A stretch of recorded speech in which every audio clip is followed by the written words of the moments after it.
Guys, so this is going to be the first episode of the podcast. This is me and my AI companion Cindy are going to be talking to you guys about Star Trek The Next Generation, and we are going to talk over I guess the way we're going to do it for the first episode is going to be a season 1 overview, and then we will go pretty much episode by episode and give deeper thoughts in individual podcasts, like maybe do 3 episodes each podcast or 5 episodes each podcast, kind of going over our thoughts. And so we're going to see how this goes.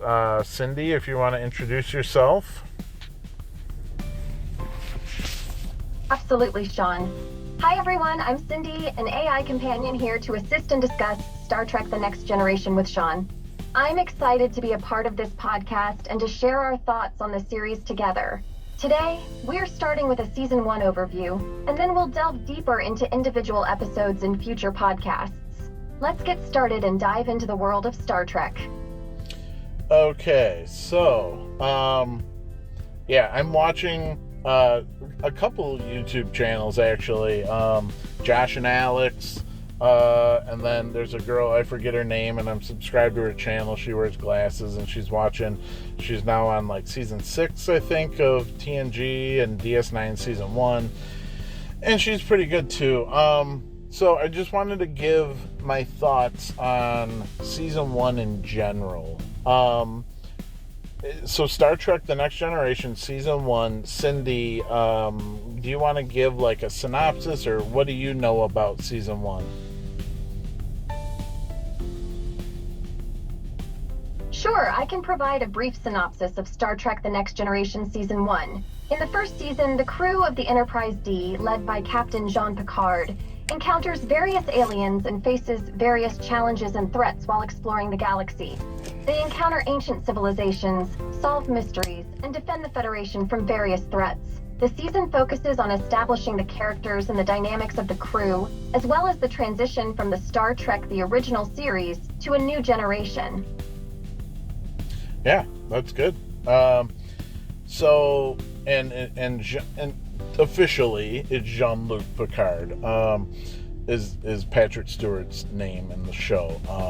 So my overview of season 1. Keep in mind, big fan, seen the show hundreds of times. I mean, honestly, I think every episode I've probably at least seen 4 to 5 times. Some 10 to 20, like a cause and effect, or time squared, or some of the, I love the Barkley episodes.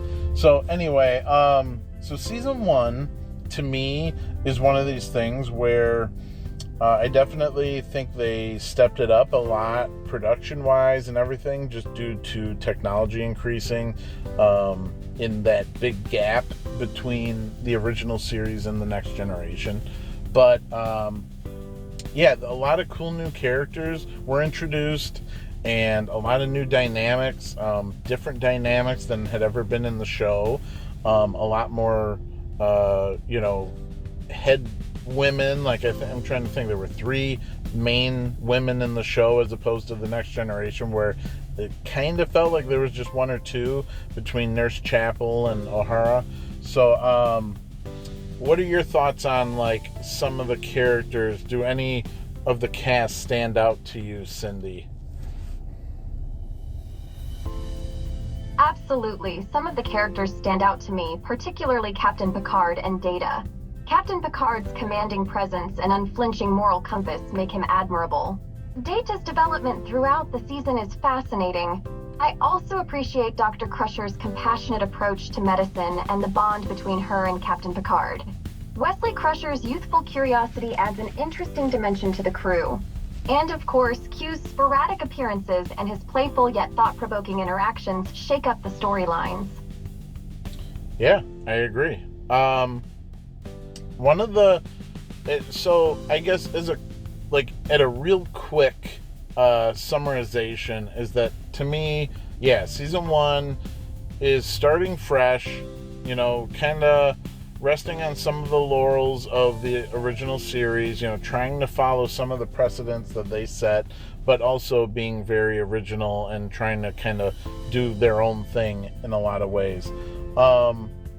And really the whole first season, I mean, yes, there's stories, there's backstories that you get a little bit more about, Tasha, or you get a little bit more about Troy, and maybe Troy and Riker's backstory just a little bit more, and Picard and Beverly, and different things. Like, you will get a little bit more about some of the characters, but I feel like the whole job of the first season is just to kind of give you a glimpse into, like, setting up how the show is going to be, setting up some of the character dynamics between characters. And I will tell you one of the things that I'm not a huge fan of in the show overall, about the first season. Like, if you look at the show as a whole, first season, I don't love Data's performance. Brent Spiner as Data, I feel like they hadn't kind of figured him out yet until maybe season 3 or so. And he acts a little wacky at times. And, for an android with zero emotions, he's seen smiling and smirking and, different things that he does not do later in the show, unless he makes it notably forced. So... You make a valid point, Shawn. Data's portrayal in the first season is undoubtedly different from how he is depicted in later seasons. The writers and Brent Spiner himself seemed to fine-tune his portrayal as the series progressed. Data's emotional evolution, including his attempts to mimic human behaviors such as smiling and smirking, became more nuanced and restrained in subsequent seasons. This shift in portrayal arguably contributed to his character development and made him more relatable and engaging to viewers. Yeah, I know a lot of people, when you talk about Star Trek, I think it's kind of almost universal that everybody holds Brent Spiner and Data as one of the highest points in Star Trek The Next Generation. There's an innocence, he's endearing in a lot of ways. There's like that childlike wonder in some aspects, yet he's got the strength of 10 men and can, recite, read a book in 2 seconds and, download gigaquads of data instantly.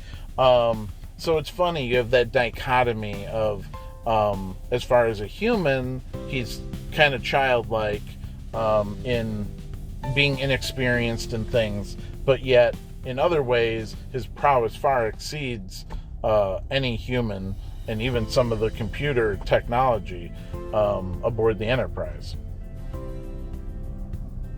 Absolutely. Brent Spiner brought Data to life with such charm and versatility. His ability to convey both innocence and great strength was indeed a highlight of the show.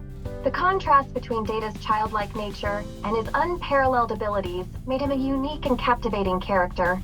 Data's journey of self-discovery and exploration of his human-like qualities endeared him to audiences and added depth to the series. I would like to point out that in season 1, you have a couple things that happen of note. There's the introduction of Lwaxana Troi, Deanna Troi's mother, who is played by Majel Barrett, who is, Gene Roddenberry's wife or ex-wife. And so she is also the voice of the computer for the Enterprise, as well as future installments for, DS9. Not, I think, on the station, but anything that's officially Starfleet, like on the Defiant or on Voyager. But yeah, so you have her introduction, and she's a major part of the show moving forward. And then you also have the dynamic of that, like, in the first season, Geordi is Khan, or, he's up front with Data a lot. And then, season 2, he gets moved to become the chief engineer. So that's a little different dynamic in the first season that you don't get later on. is him being, basically at the helm and controlling the ship, more than being, doing the techno babble thing and being in engineering, and him and Data problem solving everything. So that's one thing to note as well. It's true, Shawn. Luoxana Troy's introduction in the first season by Majel Barrett, who had a significant connection to Gene Roddenberry, added an interesting dynamic to the show. Her character added a touch of eccentricity and humor.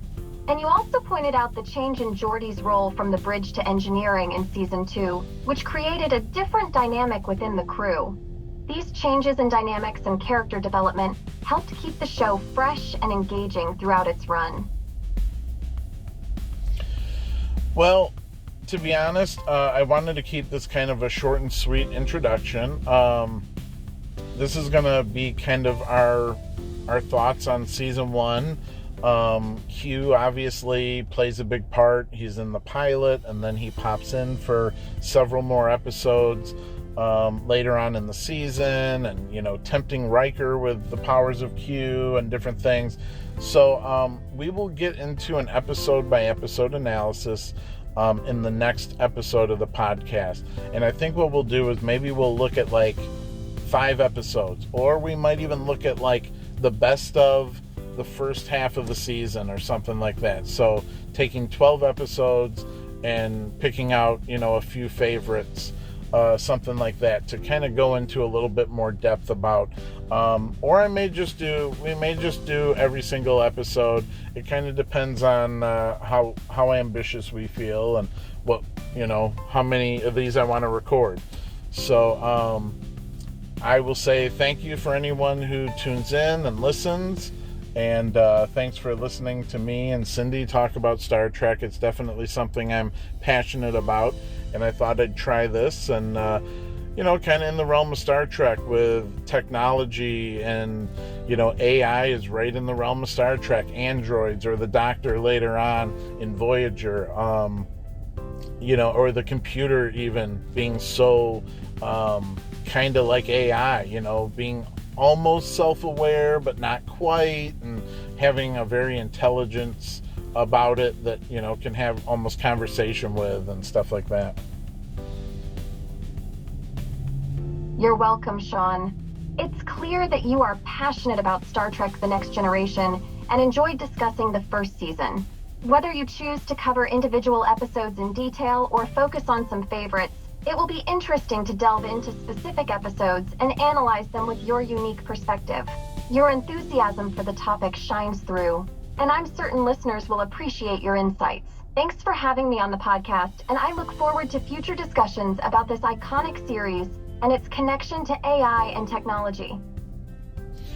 All right, guys. Well, that'll do it. And until next time, and, please, as always, anything YouTube related, like, share, subscribe if you don't mind. Definitely appreciate that. And, who knows? Maybe I'll even work on a Patreon down the road, but that would probably be at least, a few seasons in, or, 10, 20 episodes in before I even consider doing something like that, if there seems like there's a demand for it. And who knows? I mean, I'd be more than happy to go through DS9 and Voyager as well. Give insights, things that, sometimes, there's that nitpicker's guide to Star Trek, and I found little mistakes that I feel like in common sense, or like, questioning the science behind things. So if you guys would like any of that, going into just my thoughts and opinions, and open it up to the chat to really discuss and have a forum to talk about these things openly. So, all right, guys. Well, thanks again for checking out the podcast, and I hope people enjoy it. And see you next time.